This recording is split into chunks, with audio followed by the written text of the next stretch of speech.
En France, les prémajeurs sont plus contraints par les lois par rapport à leurs âges, contrairement à d'autres pays comme l'Allemagne par exemple, qui elle autorise le choix de religion à 14 ans et le droit de vote à 16 ans. Pour vous, les prémajeurs ont-ils moins de droits et plus de contraintes que les adultes ? Alors, les prémajeurs, malheureusement, c'est une notion qui n'existe quasiment pas en France. Mais normalement, effectivement, elles doivent avoir des droits qui commencent à se rapprocher de ceux des adultes et des contraintes en moins. C'est comme ça que ça se passe dans d'autres pays comme la Suisse, l'Allemagne, je pense aussi à l'Angleterre, en particulier l'Écosse. Malheureusement, en France, c'est une notion qu'on a beaucoup de mal à l'intégrer parce qu'on est dans le droit romain et on passe directement du statut de nourrisson au statut d'adulte, il n'y a pas de transition en droit. Je pense que les prémajeurs, ils ont plus de contraintes que les adultes. Je pense aussi que passer le permis plus tôt, ça nous faciliterait un peu la vie. Seriez-vous pour une majorité progressive en France ? Je pense que d'un point de vue éducatif, c'est une bonne chose et on y arrive petit à petit, ne serait-ce qu'avec le permis pour les jeunes à partir de 16 ans. Oui, ce serait mieux pour les jeunes qui veulent avoir plus de droits avant leurs 18 ans, par exemple, pour passer le permis avant. Oui, je pense que ça serait bien d'avoir une majorité progressive en France. Ça nous permettrait, nous, ados, d'avoir plus de possibilités. Que changerait selon vous un statut de prémajeur ? Pour certaines formalités, comme par exemple le fait de faire des voyages scolaires, etc. à l'étranger, je pense que pour des enfants de 16 ans, enfin des adolescents de 16 ans, ce serait par exemple moins dramatique qu'on ne soit pas obligé de passer par plusieurs formulaires, etc.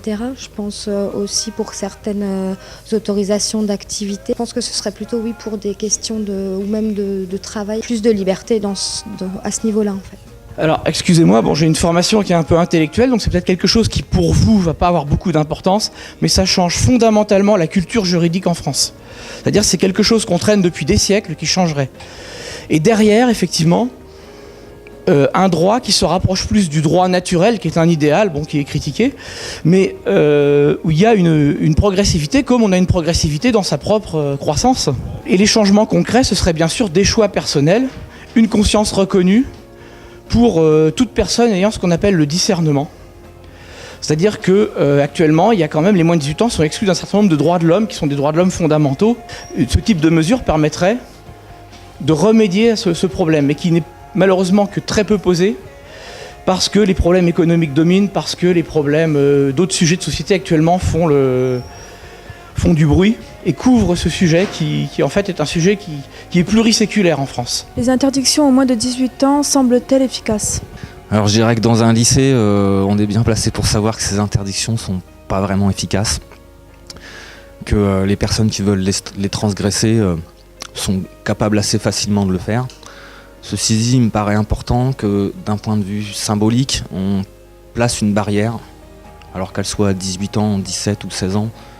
J'ai pas forcément un avis définitif dessus, ça dépend un petit peu des situations. Même si ce ne sont pas des solutions qui sont très efficaces dans la pratique, il me paraît important de fixer un âge limite pour un certain nombre d'activités ou de pratiques. Alors non, les interdictions ne me semblent pas du tout efficaces aux mineurs parce qu'on peut voir partout des mineurs fumer alors qu'ils n'ont pas le droit ou utiliser de l'alcool dans des fêtes. On peut voir que même mineurs, on peut se procurer tout ce dont on n'a pas le droit d'avoir. Pensez-vous que les prémajeurs doivent être le seul juge de leur orientation scolaire ? L'orientation, c'est un choix complexe. Effectivement, prémajeur ou pas prémajeur, on est tous... c'est vous les premiers acteurs de votre orientation. Après, pour moi, il faut ne pas oublier de prendre tout un ensemble de paramètres. Et donc, c'est pour ça qu'au quotidien, vous êtes aidés par des professionnels. Donc, effectivement, les conseillers d'orientation, mais également les professeurs principaux, le lycée. La famille a également un rôle très important et à ne pas oublier. Donc, pour moi, vous êtes les premiers acteurs de votre orientation. Avez-vous d'autres choses à ajouter ? Oui, en ce qui concerne la progressivité, il y a un gros défaut qu'on a déjà en France dans les gens qui portent le projet, c'est de mettre une deuxième limite à 16 ans qui finalement demeure aussi arbitraire, alors qu'il faudrait une vraie progressivité. Je donne un exemple pour l'orientation scolaire. Comme il y a une progressivité du droit pénal, c'est-à-dire qu'à 13 ans on peut aller en prison, puis à 16 ans il y a un deuxième seuil pénal, on pourrait envisager par exemple entre 13 ans et 16 ans double signature avec les parents pour l'orientation scolaire et puis pour d'autres choses. Puis à partir de 16 ans, c'est l'adolescent qui décide seul. Ce qui fait qu'on aurait vraiment des paliers qui suivraient les paliers pénaux. Parce qu'actuellement, la prémajorité elle n'est que pénale. même si certains veulent encore la durcir, mais sans penser aux droits qui sont derrière. En France, la majorité progressive ainsi que le statut de pré-majeur n'existe pas, ce que désapprouvent la plupart des personnes que nous avons interrogées.